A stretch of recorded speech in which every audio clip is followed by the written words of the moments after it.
After all your years of state government work and policy work and working on the city council, why did you finally decide to go into business for yourself? Well, it's something I always aspired to, and it just felt like the right time. Our daughter was getting ready to go off to college, and it felt like a good time to transition.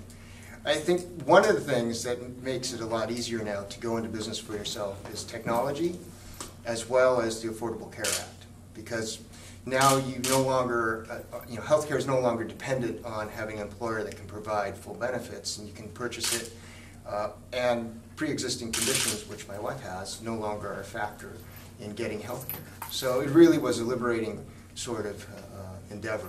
I work with for-profit, nonprofit, and public sector clients. Pretty much the common theme is everyone is interested in improving the way in which they communicate with each other or their constituents or their customers, and they're always looking to improve their relationships, as well as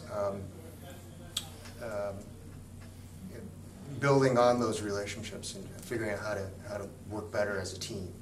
So I take a lot of the experience I had in government, as well as being an elected official, and applying that. Lessons learned, both the good and the bad, and I apply that, so it's worked out well. Are you familiar with kind of what the Port Commission has been going through lately with regard to the military cargo discussion and, yes.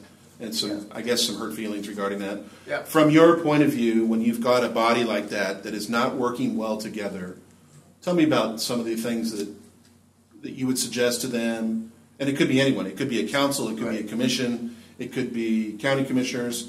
When you're at loggerheads like that, what kinds of things would you suggest? So one of the things that makes my business unique is I was an elected official, right? And I understand the pressures of trying to have open and honest conversations in public.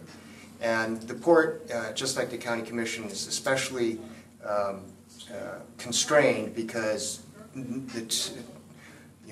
two members of the commission can't get together for a one-on-one conversation to discuss issues of communication and policy without it becoming an open meeting, a public meeting. So that makes it in particular very difficult to have these types of conversations.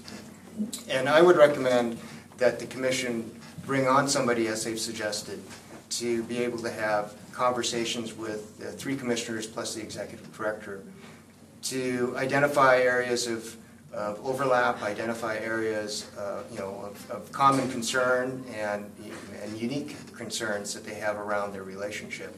I think if they improve how they communicate with each other, they will improve how they communicate with the public, because they need to be transparent within the group of four.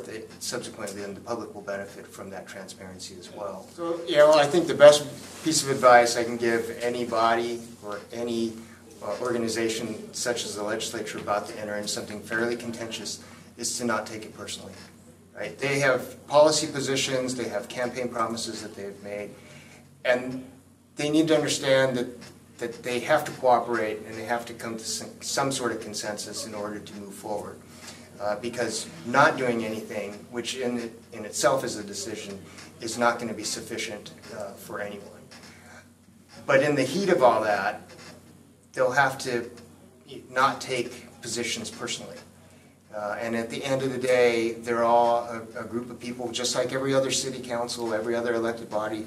They're a group of individuals that have their own unique perspectives that are working to move the state or the community or the city forward. And they have to respectfully agree to disagree on things, but not take it personally.